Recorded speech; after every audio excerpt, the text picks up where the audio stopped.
हाँ, तो हमारी बातचीत की शुरुआत एक छोटे से शेर से हो जाए। जी इजाजत हो तो पेश जी, करूं। इरशाद अली।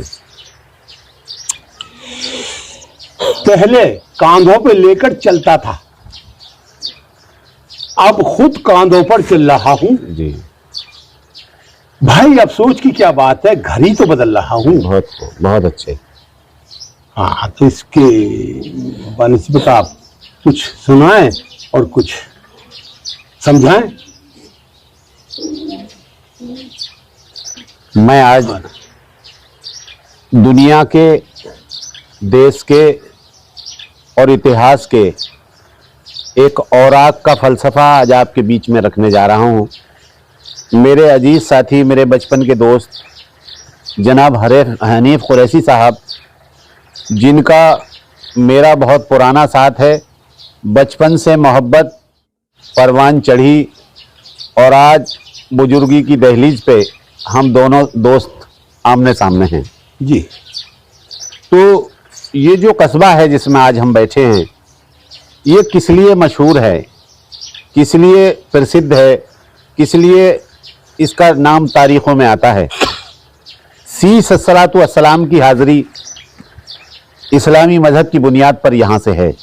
जी, ये पूरी सरजमीन औलिया अल्लाहों से, बुजुर्गों से, धार्मिक ग्रंथों से और सबसे ज्यादा जो मशहूर होने का अवसर प्राप्त हुआ, आज हम उस महल के एक कोने में बैठे हैं जो अब से 5244 वर्ष पहले, जी, जब यहाँ के राजा भीष्मक हुआ करते थे। राजा भीष्मक के दो संतान थी, एक रुकन सिंह बेटा था, एक उनकी बेटी थी जिसका नाम रुक्मणी था।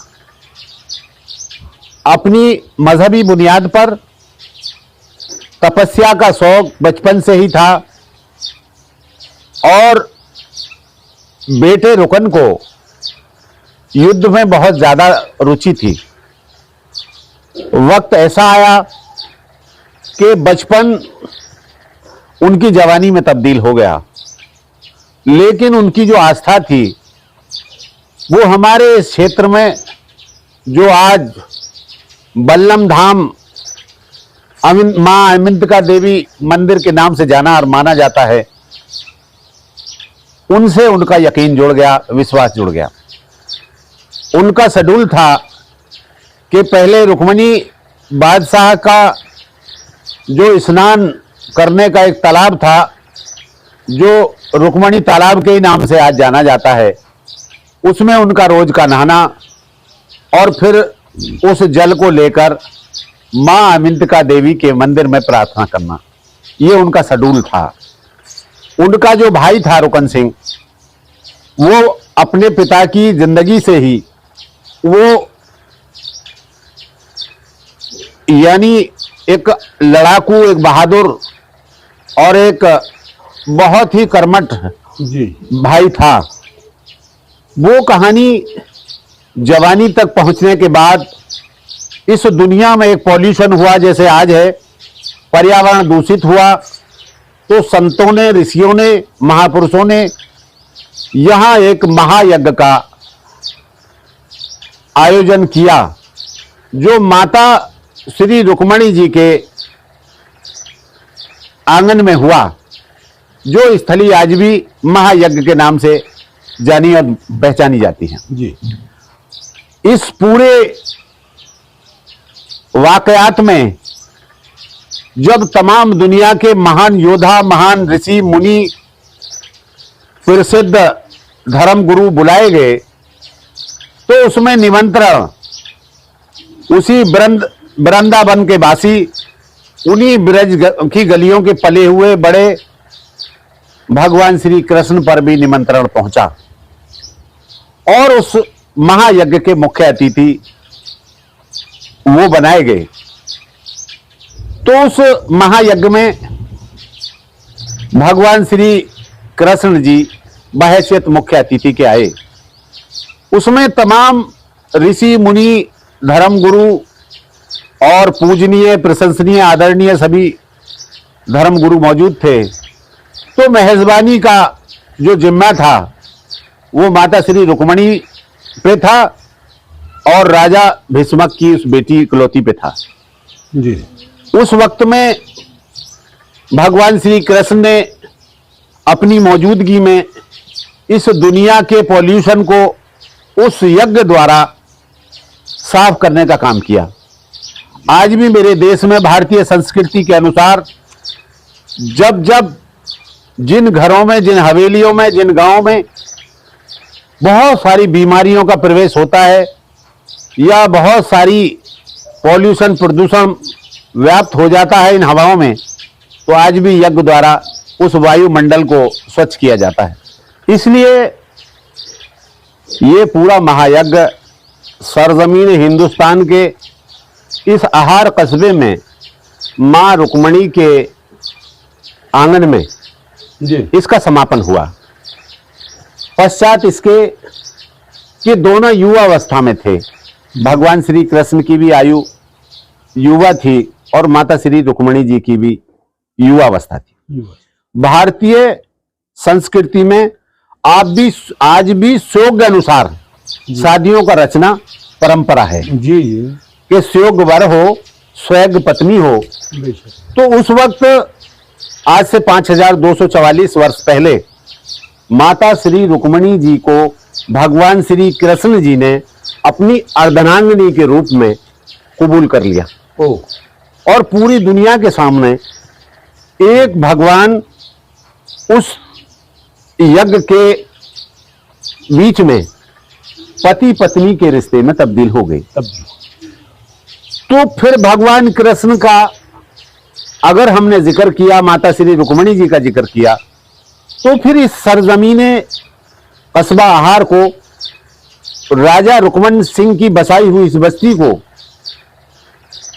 गंगा जी के दामन में बसी हुई ये ऐतिहासिक धरती, गंगा ने इसको अपनी गोद में लिया है। भगवान श्री कृष्ण ने मुख्य अतिथि बनकर इसको अपना ससुराल बनाया है। माता श्री रुक्मणी जी का मैका है। मेरे दोस्त, इस सरजमीन का इतिहास जी जी बहैसियत इसके के सारे अभिलेखों में किसी भी इतिहास से छोटा नहीं है। और भगवान श्री कृष्ण का अपना वजूद गीता से, महाभारत से, पुराणों से जाना जाता है। जाना उन भक्तों से भी जाता है जिन्हें बड़ा अनूठा प्यार था। जी जी आज जब हम एक दूसरे से आदाब और सलाम करते हैं तो फिर श्री राधे राधे भी करते हैं। बेशक करते हैं। राधे ने, मीरा ने, राधे ने भगवान श्री कृष्ण को वनों में ढूंढा, मोहब्बत की इंतहा हुई। और मीरा ने अपने जल में भी ढूंढा, वन में भी ढूंढा, लेकिन हमारी सबकी मां रुक्मणी ने भगवान श्री कृष्ण को तन में ढूंढा। तो बिल्कुल बिल्कुल गीता में लिखा है, यथा मां प्रपद्यन्ते तांस्थैव भजाम्यहम्। ये बात यहां मुकम्मल होती है कि जिसने जिस नजरिए से भगवान कृष्ण को ढूंढा, भगवान कृष्ण उसी रूप में उसको मिला। अगर मीरा ने जल में ढूंढा तो जल में मिला, राधा ने वन में ढूंढा तो वन में मिला, और रुक्मणी ने अगर उसे तन में ढूंढा तो उसे तन में मिला। तो जाकी जैसी भावना रही उसी भावना से उसको मिला। इसीलिए अगर कृष्ण को जानना है तो फिर कृष्ण अगर पैदा ना होते तो उनकी विरासत में महाभारत शाये हुआ ही नहीं होता। और महाभारत एक प्रस्तुति है न्याय की। तो वहां मैंने प्रेम की प्रस्तुति बताई आपको जी कि प्रेम के बिन संसार में किसी का भी जीवन बेकार है। बिल्कुल। अगर रुक्मणी के मन में भगवान के प्रति प्रेम था तो मिल गया। मीरा के मन में प्रेम था तो मीरा को मिल गया, और राधा के मन में प्रेम था तो मिल गया। नफरत की बुनियाद में भगवान तो भगवान, इंसान भी नहीं मिला करते हैं। बेशक बिल्कुल।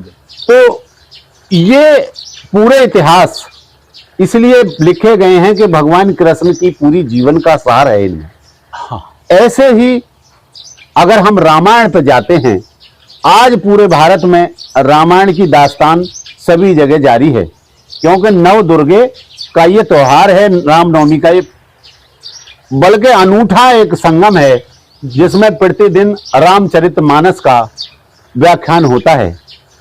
मेरे भी इस मां रुक्मणी के मैके में 15 दिन ये रामचरितमानस का प्रस्तुति चल रही है।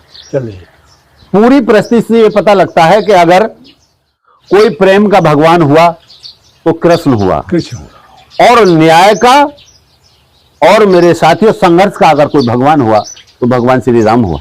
क्योंकि राम की रामायण में लिखा है कि पारस परस कुधात सुहाई सठ सुधरई सत्सम्मत साई। अच्छी सोहबतों के परिणाम बुरे आदमी को भी अच्छा कर देते हैं, जैसे पारस जैसा पत्थर साधारण पत्थर को भी पारस बना देता है। पारस बना तो रामचरितमानस को भी अगर हम देखें तो ये भगवान मर्यादा पुरुषोत्तम राम अगर ना आए होते तो शायद फिर इन उपन्यासों का, इन धर्म ग्रंथों का, रामचरितमानस का शायद पैदा होना ही नामुमकिन था।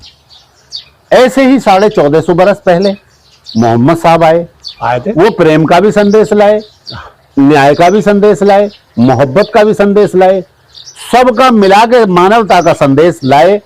और उन्होंने अगर ना आए होते तो शायद उनके बदले में जो कुरान की स्थापना हुई वो ना हुई होती। तो कुरान का पैगाम जो है बेशक अरबी में है, लेकिन अगर हम अपनी भाषा में उसको आसानी से उसका उच्चारण करें तो उसमें लिखा है कुंतुम खैरा उम्मतिन उखरजतिन नास तामरून बिल मारूफ तनहौन अनिल मुनकर। तुम हो एक बेहतरीन उम्मत क्योंकि तुम लोगों को अच्छाइयों का हुक्म करते हो और बुराइयों से रोकते हो। आज अच्छाइयों को रोकना, बुराइयों को रोकना और अच्छाइयों का ऐलान करना, यही मोहम्मद साहब का पैगाम था। यही पैगाम। अब चाहे वाहे गुरु का यहाँ जो सिख धर्म के यहाँ आस्थाना है, गुरुद्वारा है, गिरंथी यहाँ रहते हैं, प्रत्येक तीसरे वर्ष यहाँ ऑल वर्ल्ड लेवल का यहाँ वाहे गुरु के गुरुद्वारे में मेला लगता है। तो सभी का वाहे गुरु का भी एक संदेश था कि देवता है कोई हमें न फरिश्ता कोई, छू के मत देख हर एक रंग उतर जाता है, मिलना झुलना है तरीका वरना आदमी चंद मुलाकातों में मर जाता है। मौत कैसे आएगी पूछा ही था कि बस एक चिड़िया झील से मछली उठाकर ले गई। जब कोई नहीं रहा तो मेरे दोस्त हम भी नहीं रहेंगे, और जाने के बाद शायद आएगी तेरी याद, उलझा करेंगे तेरी तन्हाइयों से हम। यही पैगाम देना चाहते हैं। आज जब हम दोनों दोस्तों का बचपन जवानी में तब्दील हुआ तो पता न चला, और जवानी आज बुढ़ापे में तब्दील हो गई, पता इसका भी न चला। और पता उस दिन का भी है कि जब कोई नहीं रहा तो हम भी नहीं रहेंगे। जब पूरी तारीखें ये बताती हैं कि इंसान आता ही जाने के लिए, तो फिर जाने के बाद छोड़ के क्या जाना चाहता है। आज इस गुफ्तगू का मौजूद था कि प्यार है एक निशान कदमों का जो मुसाफिर के बाद रहता है, भूल जाते हैं लोग सब लेकिन कुछ ना कुछ फिर भी याद रहता है। आज हमारे सारे धर्मों के लोग, सारे धर्म ग्रंथ, सारे ईस्ट, सारे नबी मानवता का संदेश दे के गए हैं, और उसकी चाबी हमारे हाथ में दे गए हैं कि याद रहता है वही होता रहे जिस पर अमल, भूल जाएंगे वफा के नाम को दुनिया में लोग। आज न्याय का, मोहब्बत का, वफादारी का सिमटता हुआ दामन देखना नजरों में आया, तो आज अपने दोस्त के सामने पूरा फिक्र हुआ कि कोई चीज, कल न्याय बढ़ रहा था, अन्याय घट रहा था, कल प्रेम बढ़ रहा था जी, विरोध घट रहा था और भाईचारा बढ़ रहा था, लेकिन आज मानवता खतरे में है, प्रेम खतरे में है। आज इसलिए चश्मे पूर्णम न बहाते तो और क्या करते, जश्न मातम न मनाते तो और क्या करते, अंधेरा मांगने आया था भीख उजाले से, हम अपना घर न जलाते तो और क्या करते। आज प्रेम का श्रृंगार सबने लूट लिया। आज इसलिए हम दो दोस्त सामने न आते तो और क्या करते। आज इसलिए हम चाहते हैं बहुत कि कुछ रहे ना रहे, लेकिन प्रेम रहेगा तो संसार रहेगा, न्याय रहेगा तो संसार रहेगा, और अगर इंसानियत रहेगी तो फिर इंसानियत बाकी रहेगी। इंसान रहेगा। जुर्म को बाकी अगर रखा तो फिर इंसानियत बाकी नहीं रह सकती। अगर अन्याय को बाकी रखा तो न्याय बाकी नहीं रहेगा। अगर नफरत को बाकी रखा तो फिर प्रेम बाकी नहीं रहेगा। और जरूरत है इस दुनिया को नहीं बल्कि आलमे दुनिया को कि प्रेम का बाकी रखना हर इंसान की जिम्मेदारी है, न्याय को बाकी रखना हर इंसान की जिम्मेदारी है, और इस मानवता को जिंदा रखना भी हर इंसान की जिम्मेदारी है। तो आज हम हनीफ भाई चाहेंगे कि हमारी जिंदगी का पड़ाव अब बुजुर्गी में दाखिला हुआ हो गया, कभी बचपन में दाखिला हुआ था लेकिन मोहब्बत थी, जवानी में भी दाखिला हुआ तो भी मोहब्बत थी। आज हम एक संदेश देना चाहेंगे, अगर हम दोनों बुजुर्ग भी हुए हैं तो हम आज भी मोहब्बत, उमर ने साथ छोड़ा, जवानी ने साथ छोड़ा, लेकिन मोहब्बत ने आज भी साथ नहीं छोड़ेंगे। तो मैं चाहूंगा इस पे आप भी इस पूरे मौजू को आप अपने नजर से कैसा देखते हैं, कैसा महसूस करते हैं, क्या संदेश देना चाहेंगे दुनिया वालों को? मैं चाहूंगा इस पर 2 मिनट कोई बात कहें आप। वो मैसेज क्या है, ये मैसेज है कि वक्त बदल गया। वक्त बदला है, आपने अभी कहा था वक्त बदल गया, कुछ भी न रहा, मतलब की दुनिया रह गई, मतलब वाली रह गई, मोहब्बत ही खत्म हुए। कौन किसी का खास होता है जी, कौन किसी का खास होता है, कौन किसी का खास नहीं होता, कौन किसी का खास नहीं होता। लोग उसे याद करते हैं जिसका टाइम पास नहीं होता। वाह वाह वाह वाह, बहुत अच्छे। मैं आपसे एक बात और कहना चाहूंगा, एक चीज और है जिससे लोग अपना मुंह फेर रहे हैं। जी जी, मेरे देश में एक इंसान कोई जरूर पैदा हुआ होगा जिसकी ये सारा संसार उसका परिवार है, उसकी औलाद है। क्योंकि एक मुखिया से आज खानदान हुए, कबीले हुए, गांव हुए, तो ऐसे ही दुनिया भी किसी एक शख्स का परिवार रहा होगा। उस आदमी ने अपने परिवार के प्रति कैसा व्यवहार किया होगा, तो शायद एक परिवार को पालने के लिए 3 चीजों का होना बहुत जरूरी है, लगन, मेहनत और तजर्बे। परिवार पालने के लिए तजर्बा भी होना चाहिए, परिवार पालने के लिए भूख मिटाने के लिए मेहनत भी होनी चाहिए, और एक लगन भी होनी चाहिए अपने परिवारों से। तो ना रहे चांद सितारों के हम मोहताज कभी, अपनी किस्मत के सदा हमने उजाले देखे, तस्करा उसने लकीरों का वहीं छोड़ दिया, जब नजूमी ने मेरे हाथ के छाले देखे। आज मेहनत से मुंह मोड़ने वाले लोग और दूसरे की कमाई पर कब्जा करने वाले लोग न्याय और इंसाफ से बहुत दूर चले गए हैं। और अगर प्रत्येक व्यक्ति इस बात को सोचे कि जब पहला आदमी इस दुनिया में आया होगा तो उसकी भी भूख ने उसके प्राण बचाए होंगे। जी जी, क्योंकि जिस्म बगैर प्राणों के जीवित नहीं रह सकता, प्राण बगैर अन्न के जीवित नहीं रह सकते, और अन्न बगैर किसी एक ऐसे तबके के जिसे हम किसान कहते हैं उसके बगैर, उसके परिश्रम के बगैर बाकी नहीं रह सकता। तो अगर आदमियत को बाकी रखना है, दुनिया को बाकी रखना है, तो फिर उस किसान का जो न किसी पार्टी का, न किसी झंडे का, न किसी नेता का, न किसी का मोहताज नहीं है, सिर्फ प्रकृति का मोहताज है। प्रकृति के लिए पूरी जिंदगी पहले दिन से आखिरी दिन तक कोशिश करता है कि कोई भी भूखा उठ तो जाए संसार में, लेकिन भूखा सो न पाए। तो इसलिए कोई भी शरीर प्राणों बिन जिंदा नहीं रह सकता, प्राण बगैर अन्न के जिंदा नहीं रख सकते, और अन्न किसान के इस मेहनत करने वाले के बगैर बाकी नहीं रह सकते। और एक आज के चैनल के माध्यम से एक अपील और करना चाहेंगे कि ये जो वोट है, अभी मेरे दोस्त आप इस वीडियो से पहली वीडियो में इस माँ रुक्मणी के मैके में जितनी सती हुई, जी, आपने उन सतियों का सर्वे किया। जी, सभी मीडिया ने, सभी अखबारों के नुमाइंदों ने ये बात पूछनी चाहिए मुझसे कि खुर्शीद आलम साहब, ये सती के बारे में आप कुछ जानते हैं? तो मैं ये कहना चाहूंगा कि वो दौर था जिस दौर में पति अगर स्वर्गवास सिधारता था तो पत्नी उसके साथ ही सती हो जाती। ये सती सिस्टम क्या है, नबियों और इन भगवानों ने इसलिए समाप्त कर दिया कि भाई उसकी तो मौत आई है, हाँ? वो तो इसलिए चला गया, लेकिन तुम्हारी मौत नहीं आई है। तुम इस प्रेम को, यानी प्रेम की बुनियाद पर वो सती होना था। आज भी सती प्रथा है मेरे अपने योग्य अनुसार।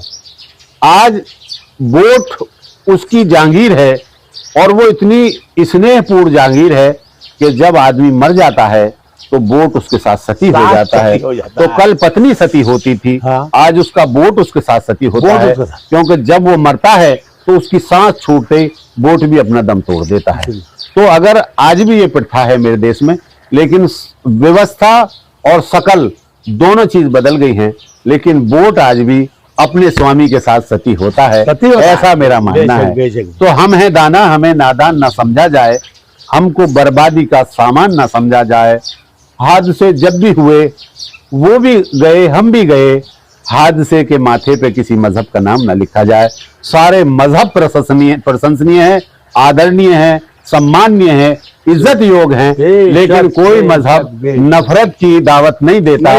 तो इसलिए कोई सियासत की दावत दे, कोई व्यापार की दावत दे, कोई रोजगार की दावत दे, वो अपनी अपनी जगह बात सही है, लेकिन हम सबसे चाहते हैं कि कुछ रहे न रहे, प्यार और इंसानियत हमेशा बाकी रहे। हर दौर में हर चीज बदलती रही, मगर एक रिश्ता वफा है मेरे दोस्त जो पहले की तरह है। वाह, देखिए एक मुझे छोटा सा याद आ गया, तवज्जो देना। जी जी। जिंदगी जीना आसान नहीं होता, नहीं होता। जिंदगी जीना आसान नहीं होता, बिना संघर्ष के महान नहीं होता। नहीं होता। वाह, बहुत अच्छे। बिना संघर्ष के कोई महान नहीं होता। जब तक न पड़े लोहे की चोट, पत्थर भी भगवान नहीं। भगवान है, क्या बात है। बहुत सुंदर, बहुत सुंदर, बहुत सुंदर। That's all. That's all. अच्छा देखिए नेताजी, मैं कुछ एक बात और जी पूछना चाहता हूँ। आपको हक है, पूछिए। किसान यूनियन के लीडर रहे आप, इसमें आपका क्या क्या सहयोग रहा, क्या क्या अच्छा रहा, क्या क्या बुरा रहा, आज तक की मिसाल दीजिए, और क्या होना है आगे चल के। मैं अपने जीवन के इन 65 सालों में क्या सोच रखा है आपने आगे के लिए? जो 65 सालों का मेरा अनुभव रहा जी, वो मैं आपको बताना चाहूंगा आज। शुक्रिया। कि मेरा पूरा क्षेत्र देवभूमि क्षेत्र है, भगवान कृष्ण की ससुराल है, इसका व्याख्यान मैं कर चुका हूं। लेकिन एक बात और बताना चाहूंगा, मेरे क्षेत्र से जुड़े हुए एक गांव नहीं है, बल्कि मैं तो अपने मन में पूरा भारत जुड़ा हुआ मानता हूं। पूरा भारतीय हूं, बेशक। लेकिन मैं भारत की सोच में एक बात शामिल करना चाहता हूं। भगवान को भगवान माने, बहुत अच्छी बात है, मैं भी भगवान मानता हूं। बिल्कुल। माँ रुक्मणी को माँ माने, मैं भी मानता हूं, आप भी मानिएगा। भगवान तो सलाम भगवान भी हैं, नबी भी हैं, क्योंकि अवतार हैं, वो इस धरती पे आए हैं। यहां सबका सिजरा है, सबकी तुरबतें हैं, सबके अपने अपने मंदिर और आस्थाने हैं। किसी को इस क्षेत्र में ये बात जानने के लिए कहीं जाना नहीं पड़ेगा कि यहाँ अम्बकेश्वर है, सिद्धेश्वर है, मंडलेश्वर है, बल्लम धाम है, तमाम बुजुर्गों की तुरबतें हैं। यहाँ भूरे शाह की दरगाह है, यहाँ पर सैयद अली हुसैन शाह की दरगाह है, यहाँ सिख धर्म के 8वें गुरु खड़क सिंह जी का गुरुद्वारा है। तो यहाँ सभी धर्मों की चाहने वाले यहाँ आते हैं। आज मैं उनकी सोच में एक बात पैदा करना चाहता हूँ। मेरी पूरी जिंदगी एक संघर्ष में चली गई कि मेरा क्षेत्र कृषि क्षेत्र है, मजदूरों का क्षेत्र है, गरीबों का क्षेत्र है। ना यहाँ कोई मिल है, ना कोई फैक्ट्री है, ना यहाँ कोई उद्योग का कोई केंद्र है। सभी लोग इस धरती से अन्न पैदा करते हैं, उसमें मजदूर भी लगते हैं, गरीब भी लगते हैं, अमीर भी लगते हैं, वो यहाँ का मुख्य व्यवसाय है। लेकिन मैं उन तमाम लोगों को एक आज इस धरती के माध्यम से एक पैगाम देना चाहूंगा कि क्या उनकी सोच में ये बात सोच नहीं आई कि दोनों हम इस किनारे के लोग बड़ी आसानी से यहाँ पहुंच जाते हैं, लेकिन गंगा के दोनों तटों पे दुनिया बसी है। इस तट पे अगर बसी है तो उस तट पे भी बहुत बड़ी है, बसी है। यहाँ मेरे इस जनपद बुलंदशहर के इस कस्बा हार से यहाँ तो सिर्फ मेरे क्षेत्र की जनता अपने व्हीकलों से और उनसे आसानी से आ सकती है। लेकिन अब मैं सवाल करूं कि मुरादाबाद मंडल पूरा है, यहाँ शायद सहारनपुर मंडल इससे जुड़ा हुआ है, जब ये अलीगढ़ मंडल यहाँ से जुड़ा हुआ है, तो सारे मंडल में मानता हूं कि दो किनारों में कभी एक जगह होने का प्राकृतिक एक नियम है कि कभी दो किनारे जीवन में मिला नहीं करते, न मिलेंगे। लेकिन दोनों किनारों के बीच में एक जल बहता है, पवित्र जल, स्वच्छ जल, जिस पे हमने काम किया है बहुत जिंदगी से, कि नमामि गंगे में आज हमारा ये कस्बा है, माँ रुक्मणी का मैका है। लेकिन क्या उन श्रद्धालुओं का, क्या उन आस्थावानों का एक फर्ज नहीं बनता था कि अगर वो सब मिलकर सरकार के सामने एक बात रख देते कि अगर हम दोनों को तुम्हारी बुनियाद पर बिछड़ने का अवसर मिला है, तो ये सरकार अगर एक पुल बना देती तो क्या मिलने का अवसर नहीं मिलता? क्या कहने, बहुत अच्छे, तो बहुत अच्छे। एक पुल उस माँ और उस भगवान की याद में, या उस माँ और उस भगवान के नाम से, या इस देवभूमि के नाम से, अगर आहार और पौरारे पे पुल बनाने का जीवन का आखिरी सपना है मेरा, अगर कुछ लोग आज की इस वीडियो के माध्यम से ये आवाज उन तक पहुंचे, तो उनसे हाथ जोड़कर मेरा अनुरोध है, अगर तपस्वी हो, साध्वी हो, ऋषि मानते हो, मुनि मानते हो, या बुजुर्गों को मानते हो, या वाहे गुरु को मानते हो, तो फिर एक फर्ज तो तुम पे सब पे बनता है कि इस माँ के नाम से, भगवान कृष्ण के नाम से, इस माँ गंगा के ऊपर आहार पौरारे पे एक पुल का निर्माण होना चाहिए कि नहीं? ये मेरा आखिरी और पहला ये मेरा एक ख्वाब है, सपना है। अगर लगता हो कि भगवान कृष्ण भगवान थे, अगर लगता हो सी सलातो सलाम थे, वाहे गुरु खड़क सिंह जी थे, या अम्बकेश्वर सिद्धेश्वर मटलेश्वर थे, तो फिर आहार पे एक पुल का बन जाना आप तमाम लोगों से अनुरोध है कि इस पे आप जरूर सोचें। मेरे भारत का प्रत्येक जनमानस अपने देश की निष्ठा में, मोहब्बत में विश्वास रखता है। सन 1951 में उस माहू गांव के, उस इंदौर के निकट, उस मध्य प्रदेश में एक 14 अप्रैल सन 1991 में एक ऐसी शख्सियत पैदा हुई जो इस देश के बिखरे हुए लोगों को संविधान की बुनियाद पर एक कर दिया। उस महान हस्ती का नाम था डॉक्टर बाबा साहब भीमराव अम्बेडकर, जिनको भारत रत्न से नवाजा गया। तो आज अगर हमें संवैधानिक रूप से एक किया, तो उन संवैधानिक रूप से सरकार बनाने वालों से एक अपील करना चाहेंगे, न्याय तुम्हारी जिंदगी का भी हिस्सा होना चाहिए, नफरत नहीं। प्रेम आपकी जिंदगी का भी हिस्सा होना चाहिए, नफरत और बगावत नहीं। आपकी जिंदगी का भी मानवता एक हिस्सा होना चाहिए, अमानवीयता नहीं। तो फिर इस पस मंजर में मैं एक बात कहना चाहूंगा, क्या तुम इस संस्कृति के नाम से वोट तो मांगते हो, सरकारें तो बनाते हो, लेकिन पुल बनाना कोई आपके लिए बहुत बड़ी बात नहीं। अगर सरकारें बनाते हो भगवान कृष्ण और भगवान राम के नाम से, तो भगवान राम और भगवान कृष्ण की धरती है, तो क्या इस गंगा माँ पे एक पुल नहीं बनवाया जा सकता?